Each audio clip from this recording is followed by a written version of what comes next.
ரொம்ப எமோஷனலாக இருக்குது. ரொம்ப நன்றி எல்லாத்துக்கும்.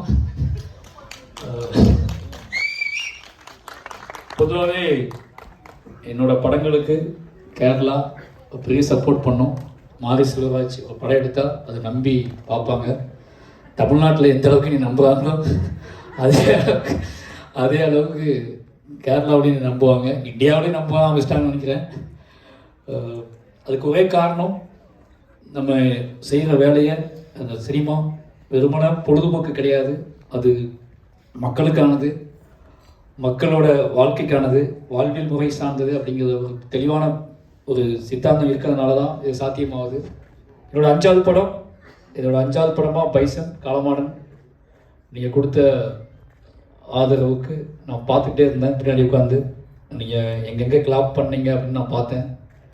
அது எல்லாமே, அந்த கிளாப் பண்ண இடம் எல்லாமே சாதாரணமாக என்ன சொல்கிறது, ரொம்ப ரொம்ப நெஞ்சு முட்டி எழுதுவாங்கல்ல டைலாக், என்னத்துக்கு மேலே என்னடா சொல்கிறது இவங்ககிட்ட அப்படின்னு எழுதுவோம்ல, அந்த மாதிரி இடங்கள்ல தான் நீங்கள் கிளாப் பண்ணீங்க. ரொம்ப சந்தோஷமாக இருந்துச்சு. இந்த கதையை சொல்ல முடியுமா, அந்த படத்தை எடுக்க முடியுமா, தமிழ்நாட்டில் ஒத்துக்குவாங்களா, இந்த படம் எடுத்தால் பிரச்சனையாயிடும் அப்படி இப்படின்னு சொல்லி ஸ்கிரிப்டை வந்து ரொம்ப யோசிச்சுட்டு இருந்தாங்க. இந்த கதை நான் சொல்லும் போதே எல்லாம் பயந்தாங்க. அப்போ நான் நம்பினேன், என்னோட ஆர்ட் ஃபார்மை நம்பினேன், எனக்குள்ள அரசியல் நம்பினேன், பாபா சாஹேப் அம்பேத்கர் மனசில் வச்சுக்கிட்டேன். அதை மனசில் வச்சுக்கிட்டு நம்ம எழுதுவோம்.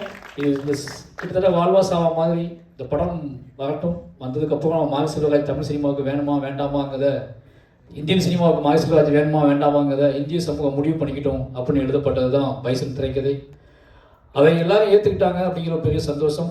எல்லோருக்கும் நன்றி. அதில் முக்கியமாக இந்த படத்தில் எனக்கு சப்போர்ட் பண்ண என்னோடய ஆர்டிஸ்ட், அதில் முக்கியமான லால் சார் வந்து என்னோட மெட்டபர் அப்படின்னு சொல்லலாம். என் படத்தில் வரக்கூடிய அனிமல்ஸ்லாம் இருக்குல்ல, அது மாதிரி அவர் எல்லா படத்துலையும் இருப்பார்.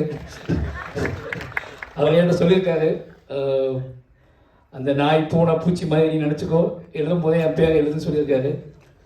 இந்த கதையை, அந்த முழு கதை கூட அவர்கிட்ட நான் சொல்லலை, என்னை நம்பி வாங்க சார் அப்படின்னு வந்தார். அவருக்கு முழு படம் பார்க்கும்போது தான் அந்த படத்தில் முழு கதை என்னன்னு தெரிஞ்சுக்கும் அவருக்கு. ரொம்ப நன்றி சார். அடுத்து அனுபமா, ரஜிஷா 2 பேருமே. ரஜிஷா என்னோட ஆர்டிஸ்ட், அவங்க எப்போவுமே என்னை நம்புவாங்க. நான் இதான் கேரக்டர்னு சொல்லும் போதே ஒரு தயக்கம் இருந்துச்சு எனக்கு. ஒருத்தர் நம்மளே உருவாக்கிட்டு அவங்ககிட்ட போய் நம்ம மறுபடியும் போய் ஒரு பெரிய கனவோடு இருக்கவங்ககிட்ட வந்து நம்ம இதை சொல்லி புரிய வைக்க முடியுமான்னு யோசிச்சுட்டு இருந்தேன். பட்டு தயங்கிக்கிட்டே இருக்கும்போது சொல்லுங்கள் அப்படின்னு சொன்னாங்க. இந்த மாதிரி ஒரு கேரக்டர் இருக்குது, பட் அக்கா அப்படின்னேன். ஆனால் அவங்களுக்கு மட்டும்தான் தெரியும் அக்கா தான் என்னோட கதாநாயகி அப்படின்னு சொல்லி என் வாழ்க்கையில். அதனால் அவங்க துணிஞ்சு வந்துட்டாங்க. அவங்க காதுக்குள்ளே மனசுக்குள்ளே என்னோட ஒரிஜினல் கதாநாயகி கேரக்டர் அப்படின்னு கேட்டிருக்கு. அதனால் அவங்க ஒத்துக்கிட்டாங்க.